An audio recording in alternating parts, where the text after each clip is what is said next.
We've been talking around Nvidia, and I want to focus more squarely on that now because it is leading their earnings story this week. The company is set to report its second quarter earnings after the bell on Wednesday, and of course the bar is being set high, very high, you could say, after Nvidia smashed analyst expectations last quarter, in particular with its forecast. While its guidance and CEO Jensen Huang's commentary could lead tech stocks higher, the sector, of course, has seen some pullback in August, with the Nasdaq down more than 7% in the last month.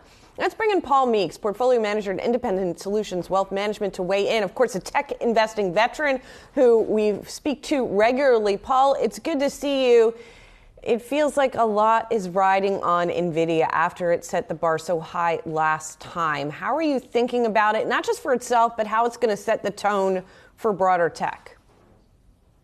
Well, it's absolutely critical. And you're absolutely right when you call it a very high bar. That's an apt description. Wednesday night, we all know it is no surprise that they will have not just a meat quarter, but a big beat quarter.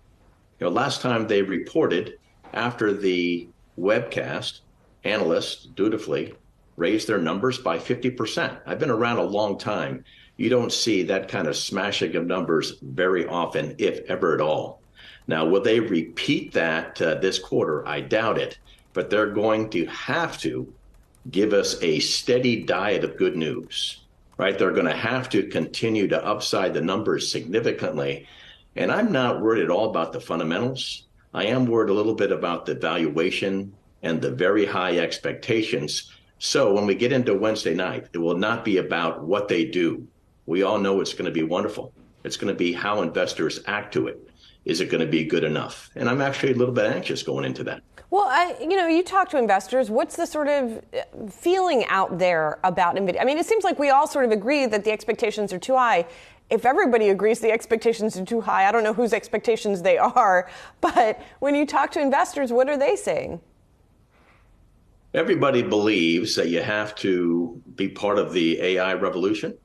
And I agree. I think there's a little bit of short-term hype versus long-term reality, just like there was with the dot-com stocks in 1999. But if you are going to be a tech investor, as I am, if you are going to be long, if you are going to buy AI, you have to have at least as a major building block now Nvidia. Now, it'll be very interesting to see as we get into the second half of this year what advanced micro devices can offer to compete with Nvidia's GPUs. But as of now, you have to own it if you're playing that theme. So what you do is it's a core position. When it gets out of control on the high end, maybe you trim it back a little bit. And if it dips Wednesday night into Thursday's open, maybe you buy some. But if you're going to play tech, you got to play AI long term. And yes, you have to have it. You keep it a core position and you just trade around it. The question is, Paul, what else do you have? You mentioned AMD. We talked to a company called Synopsys last week that is getting about 10% of its revenue from AI at this point. Applied Materials touted its AI exposure. I mean, everybody's talking about AI exposure. No one seems to be getting as much revenue from it at this point as Nvidia is. But where else do investors need to be looking to take advantage of it? So what you need to do, as I said, you need to be in the GPU players. That's Nvidia now, and that's AMD shortly. Then I think as we ramp AI, you move to the hyperscalers, right? So you have to have Alphabet and Amazon and Microsoft. No surprise there. And then after a bit of a lag, then we'll get into the software applications. But as of now, you start with the GPUs. Next up are the hyperscalers. And there's a couple of stocks that actually have AI polls that their shares were smacked in the most recent quarter. And I think they're probably too cheap.